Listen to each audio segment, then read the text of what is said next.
Kochi convention centre में हुए serial blast का आरोपी डोमिनिक मार्टिन थम्मनम इलाके के इसी घर में पिछले करीब 5.5 साल से किराए पर रह रहा था। कल सुबह करीब 5 बजे के आसपास वो स्कूटी लेकर अपने घर से निकला था और उसके बाद वापस नहीं लौटा। जो किराएदार हैं, इस घर के जो मालिक है, वो बता रहे हैं कि करीब 2 साल पहले डोमिनिक मार्टिन दुबई चला गया था और करीब 2 महीने पहले ही वापस लौटा है, लेकिन उसकी पत्नी और बेटी अभी भी इसी घर में रह रही थी। पत्नी उसकी हाउसवाइफ है, जबकि बेटी एक प्राइवेट कंपनी में काम करती है। ज़्यादा किसी से डोमिनिक मार्टिन बात नहीं करता था।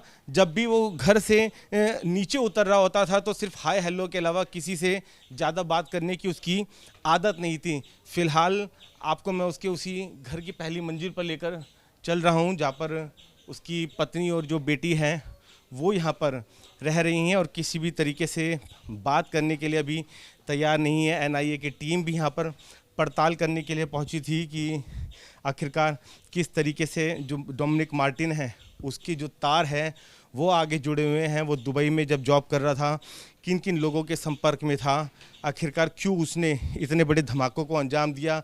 कहीं इस पूरी इंसिडेंट के पीछे कोई बड़ी आतंकी साजिश तो नहीं है। तो आप फिलहाल देख सकते हैं जो घर है वो लॉक्ड है और इस घटना के बाद से ही परिवार का कोई सदस्य बाहर निकलकर बात नहीं कर रहा है। तो फिलहाल जो डोमिनिक मार्टिन का जो दुबई कनेक्शन जो यहाँ पर आ रहा है वो भी इस मामले को बेहद संदिग्ध बना देता है, क्योंकि कहीं ना कहीं एजेंसीज को लगता है कि कोई एक शख्स अकेले इतने बड़े सीरियल ब्लास्ट को अंजाम नहीं दे सकता। आईडी कहाँ से प्रिक्योर करी, कहाँ से विस्फोटक का इंतज़ाम किया, किसने जो बॉम्ब है बनाने की ट्रेनिंग दी, कैसे वो इस बॉम्ब को लेकर अंदर तक पहुंचने में कामयाब हो गया, क्या उसने पहले से रैकी करी हुई थी, कब से वो इतनी बड़ी साजिश को अंजाम दे रहा था। तो कहीं ना कहीं इन सवालों के जवाब जो अब जांच एजेंसीज है वो जानना चाहती है और उनको लगता है कि इस साजिश के पीछे कोई और लोग भी है, कोई और संगठन भी है और एक बड़ी कॉन्स्पिरेसी यहाँ पर हो सकती है। और उसी को लेकर अब फिलहाल